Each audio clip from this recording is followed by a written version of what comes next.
சங்கங்களின் கூட்டமைப்பின் 10 தமிழக அரசை கண்டித்து அங்கன்வாடி மற்றும் சத்துணவு ஊழியர்கள் தொடர் காத்திருப்பு போராட்டம். தமிழக வெற்றி கழகம் ஆதரவு.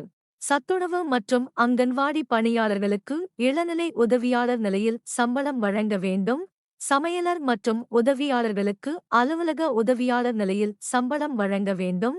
சத்துணவு அங்கன்வாடி திட்டங்களில் காலியாக உள்ள 60,000த்திற்கும் மேற்பட்ட காலி பணியிடங்களை நிரப்ப வேண்டும் உள்ளிட்ட பல்வேறு அம்ச கோரிக்கைகளை வலியுறுத்தி தமிழகம் முழுவதும் சத்துணவு மற்றும் அங்கன்வாடி ஊழியர்கள் சங்கத்தின் சார்பில் தொடர் போராட்டங்கள் நடைபெற்று வரும் நிலையில் இன்றைய தினம் தென்காசி மாவட்டம் தென்காசி புதிய பேருந்து நிலையம் முன்பு பல்வேறு அம்ச கோரிக்கைகளை வலியுறுத்தி தமிழ்நாடு சத்துணவு மற்றும் அங்கன்வாடி ஊழியர்கள் சங்கங்கள் சார்பில் தொடர் காத்திருப்பு போராட்டமானது நடைபெற்றது. இதில் தென்காசி மேற்கு மாவட்ட செயலாளர் நியாஸ் தலைமையில் தமிழக வெற்றி கழகத்தின் சார்பில் கலந்து கொண்டு போராட்டத்தில் ஈடுபட்ட சத்துணவு அங்கன்வாடி ஊழியர்களுக்கு ஆதரவு தெரிவித்தனர்.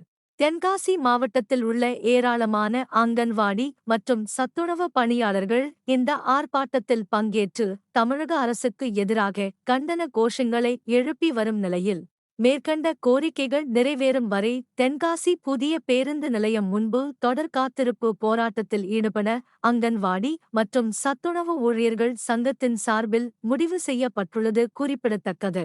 தங்களின் போராட்டத்திற்கு ஆதரவு தெரிவித்த தமிழக வெற்றி கழகத்தின் தலைவர் விஜய்க்கும் தென்காசி மாவட்ட தமிழக வெற்றி கழகத்தின் நிர்வாகிகளுக்கும் சத்துணவு மற்றும் அங்கன்வாடி ஊழியர்கள் நன்றி தெரிவித்தனர்.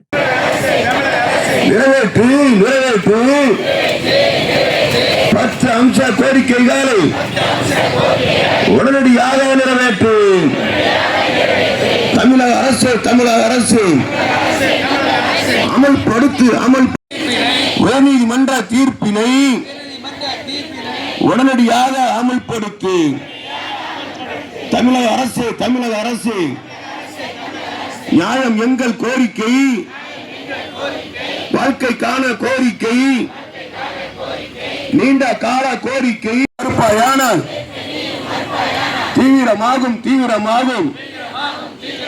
குமரி முதல் சென்னை வரை போராட்டங்கள் தீவிரமாகும்.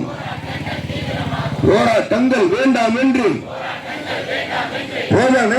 போராட்டம், காத்திருப்பு போராட்டம், உரிமைக்கான போராட்டம் வெல்லட்டும்.